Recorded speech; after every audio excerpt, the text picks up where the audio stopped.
ekitaldiaren helburua ondo pasatzea da, baina bereziki euskal literaturarekin ondo pasatzea. Eskerrak eman nahi dizkiogu lehenik eta behin Zumarte musika eskolari leku zoragarri hau uzteagatik. Ez da nik enuen ezagutzen, aipatu diot gero aurkeztuko dizuetan Jon Mikeli, eta ze ederra den, eta eskerrik asko ere bertako irakasleei gaurkoan gurekin hemen izateagatik. Eta eskerrak eman ere buktegi ona usurbilera etorri zenean, bertako kultur zinegotziak oso harrera beroa egin zion buktegi kultur elkarteari, eta eskerrak eman nahi dizkiogu alde horretatik Luken Arkarazori. Goizean ez da gurekin izango Luken, baina hemen dugu oraingo legealdi berri honetako kultur eta gazteria zinegotzia, Jon Mikel Azpiazu, eta uste dut hitz batzuk esan nahi dituzu, ezta, Jon Mikel? Dolako proiektu bat Usurbilen urreratzea.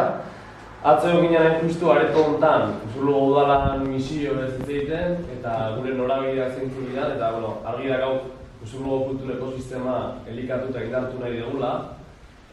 Jakitun gara kriston aletxorra da gaula herrin, eta aletxo horiek elkarlanean jartziak ze garrantzi duen eta ze potentzial duen elkarlanean egiten dugunean udaletik eta herritik lan nagunik. Aritzekin kulturgunean egoteko plazerra dakar. Eta nik uste asmatu dugula pixkar teklakin elkarlanean nola egizak egun udaletikan eta herritik kultur ekosistema honetan, kultur zaliak, kultur sortzaileak, antolatzaileak, hezitzaileak, komunikatzaileak nola saretu, nola indartu. Eta iritzei buktegia ere, elkarlanean jartzeko beste aletxo badala. Eta oso politia laurko jaialdia eta egin potente aurkeztia eta plazerro gara eta goza ez egun denok elkarrekin. Bala, izan da bila. Asingo geha.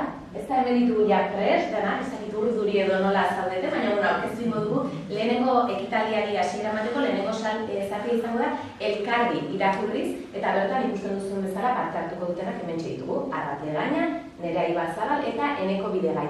Energiari buruz hitz egingo dute, eta hemen dugu Ainhoa Urien, bera izango da solasaldia bideratuko duena, eta ea nora garamatzan honek, beraz, hastaitezera egin zenean. Eskerrik asko.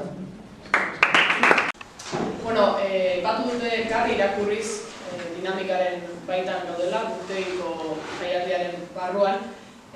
Honezkero jakingo duzue zer den elkarri irakurriz, baina inork espaleki edo buktegiko jaialdiaren barruan egiten den dinamika eder bat, esango nuke. Hiru idazleri, kasu honetan Arrate Gaina, Nerea Ibazabal eta Eneko Bidegai, gai bat eman zaie abiapuntutzat, eta bakoitzak horren inguruko ipuin labur luze bat idatzi du. Nork beretik sortua izan den ipuin bat, baina beti ere gai beretik abiatuta, eta beraien kasuan gaia energia izan da. Orduan, energia abiapuntutzat hartuta, bakoitzak bere ipuina edo bere sorkuntza lana egin du, eta horrenetarra da, filologoa eta idazlea, eta badauka liburu zerrenda oso luze bat argitaratuta, eta iaia beste sari irabazita, beraz idazle uparoa. Eta okerrez bana orain hezkuntza sailak. Nerea Ibazabal, makinarra, idazlea eta bertsolaria, eta liburu bat duzu argitaratuta idazle bezala, eta egungo Bizkaiko bertsolari txapelduna ere bada. Eta Eneko Bidegai, Baionakoa, eta idazle eta kazetaria, hainbat ikerketa lan argitaratu ditu, nire ere komentatu diot, batez ere lehen mundu gerraren eta Ipar Euskal Herriaren arteko harremanari buruz, eta duela gutxi bizta ere argitaratu du. Nerea kontatzen digu, gizon bat erretiro puntuan dagoen gizona, zaindaria da edo begiralea zentral nuklear batean.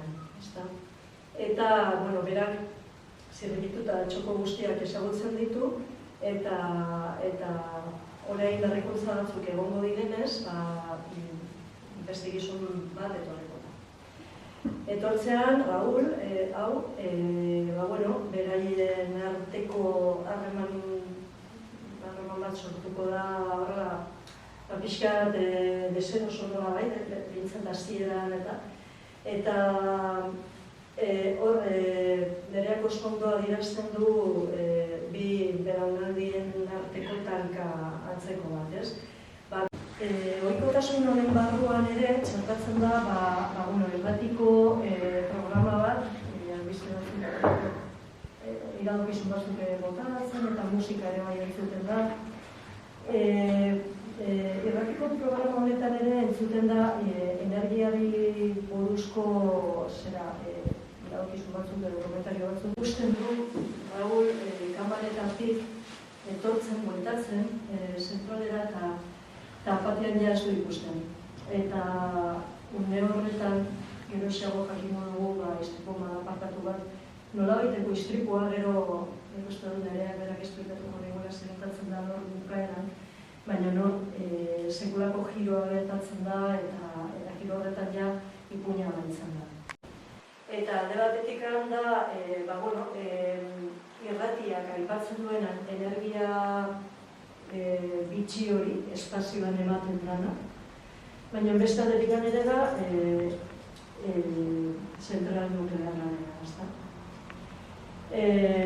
Niretzat zentral nuklearren energia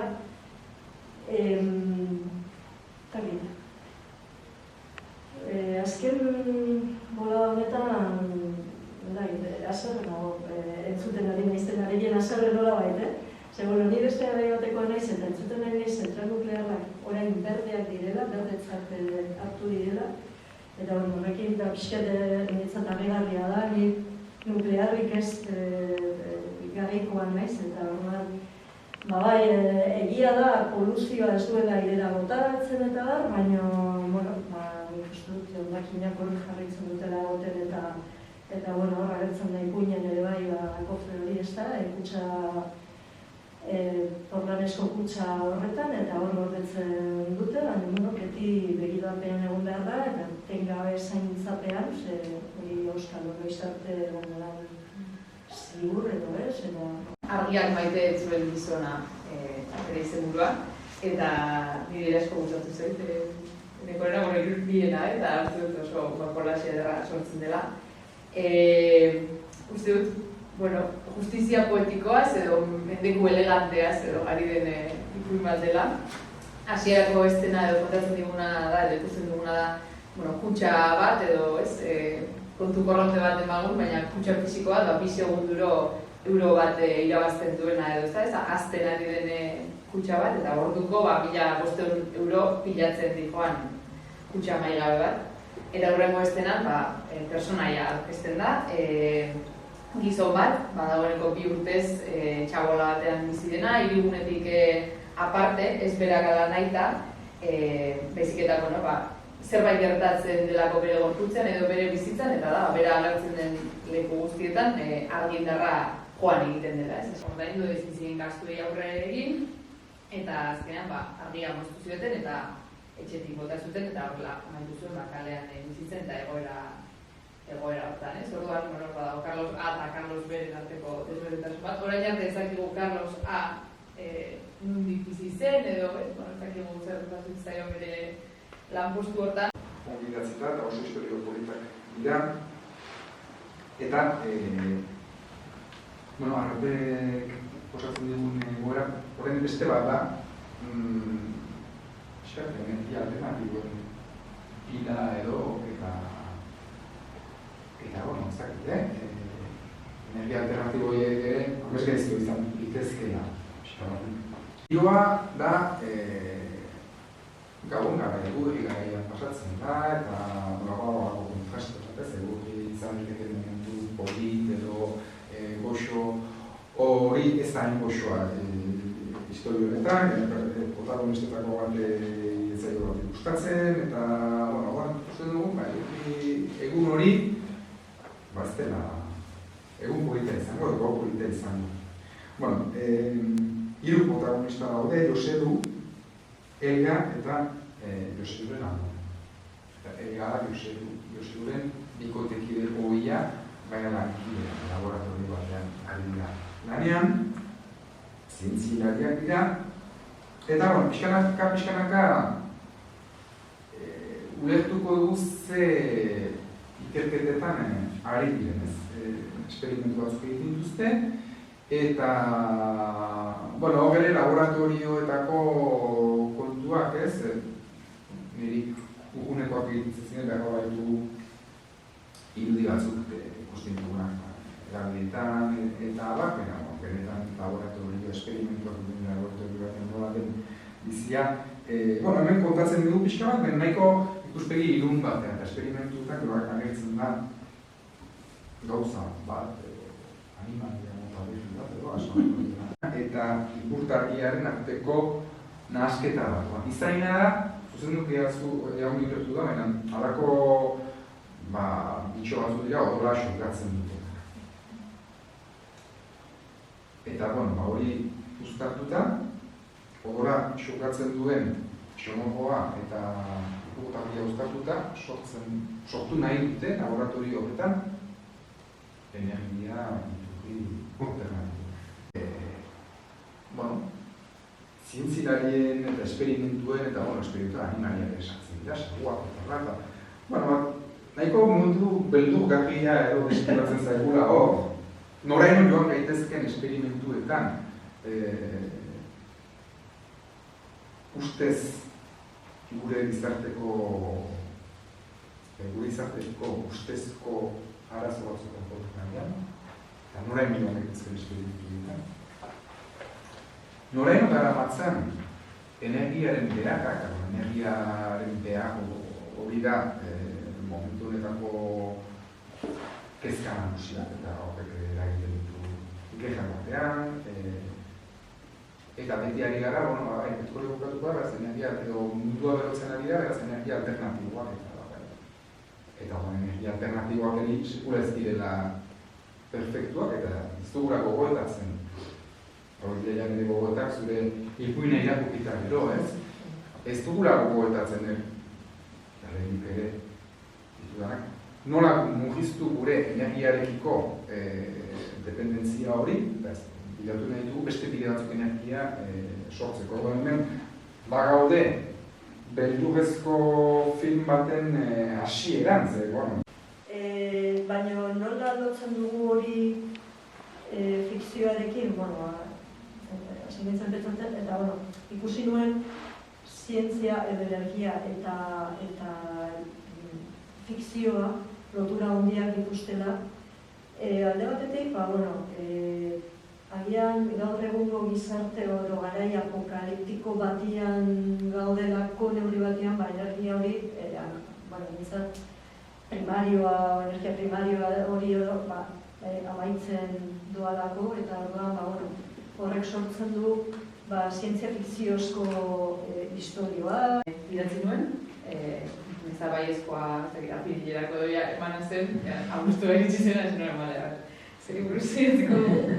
Eta energia hitzak izugarri pioa gustatzen ziztaren gaia bera, eta sumatzen hori nire barrua, nolabait energiaren gai, energia materialaren gaiari iskin egin nahian bezala, ez da, banen papuruan persona bat terapia energetiko bizi dena eta diru pila bat usten duena kuartzoak erosten. Ez pixka bat nunkan energia nolabait esoterikorantz joateko grina bat, baina iruditzen zuen saiatu bestera, ez? Egin pixka kontra zure tendentziari eta saiatu bartu energia argindarrean edo dena bat, ez? Zentral bat desmantelatzea, Garoña 2013an edo ja itxi zuten, eta nola posible 2023an oraindik, ez, hau da, zeman lan dauden munstro horren azpiran, zeman gestio, zeman diru, zeman enpresa, eta hasi nintzen pixkat horruz bezala bidaiatzen, eta uda osoa pasen nuen, zentral nuklearren desmantelamentuari buruzko bideoak ikusten YouTubez. Horrez sinesteko nuk ere, sartzera nintzelako mundu batean enuen ezer kontrolatzen, eta sinesgarritasuna emate aldera, ezer prezio daukan ustezko energia berdea deitutakoak edo. Fiskal hor sartu nintzen, eta horrez gain, enpresa edo zentralaren urte guztietako gestioa pribatua izan den arren, Nuklenorrek eraman duen arren Garoña kasu honetan, Nuklenor da Endesa eta Iberdrola, desmantelamentua enpresa publiko batek da erama. Hau da, publikotik ordaintzen da desmantelamentua eta residuo toxikoen kontrola, eta gero berriro enpresa pribatuera itzultzen zain. Energia gaur egungo utilizatzen behar dugun zer bat da, beste zena guztat ez da, ez?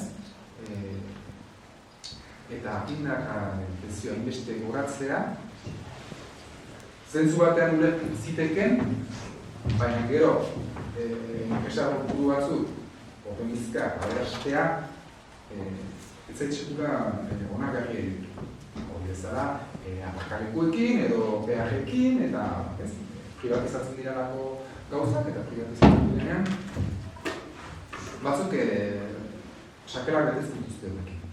Eta, hori banan aspalditik kezka hori, eta baina, sepe hori ere bai dira horren aukar, eta nik zer egin zaken linean, bilatzi.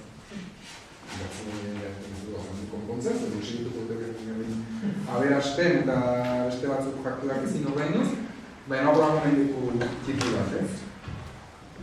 Eta hori izan zen, pixkat abiapuntua.